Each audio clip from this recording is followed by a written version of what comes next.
খাবারের মধ্যে হচ্ছে আলু ভর্তা ডালই আমার কাছে বেস্ট একটা খাবার মনে হয়। তো আজকে তেমন তরকারি রান্না করব না, শুধু আলু ভর্তা ডাল, তারপরে হচ্ছে একটু মাছ ভাজি করব। তো আলু ভর্তা করার জন্য আলুগুলাকে প্রথমে ভিজিয়ে রেখে তারপরে এগুলাকে পরিষ্কার করে ধুয়ে তারপরে কেটে আমি এখন হচ্ছে প্রেসার কুকারে দিয়ে দিব।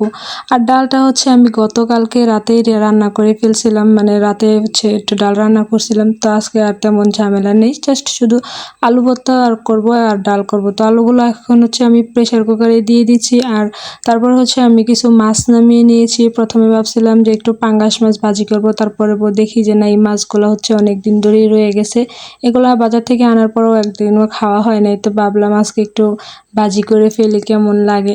তো এগুলো হচ্ছে চান্দা মাছ আর কি। তো চান্দা মাছগুলোকে ধুয়ে তারপরে হচ্ছে এখানে হলুদ মরিচের গুঁড়া তারপরে লবণ দিয়ে কিছুক্ষণ রেখে দিব।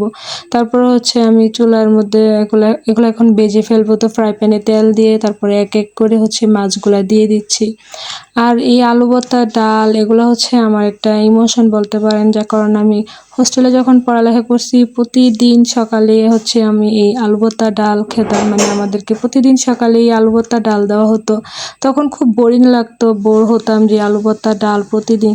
কিন্তু এখন হচ্ছে এই আলু ভর্তা ডালটাকেই হচ্ছে আমি বেশি মিস করি। তো এই হচ্ছে মাছগুলো এখন এক পিঠ হয়ে গেছে, তো আমি হচ্ছে অন্য পিঠে এগুলাকে উল্টিয়ে দিচ্ছি আস্তে আস্তে। এগুলো হচ্ছে লেগে যাচ্ছিল, তো খুব সাবধানে আমি উল্টিয়ে নিলাম মাছগুলো, আর খুবই মজা ছিল।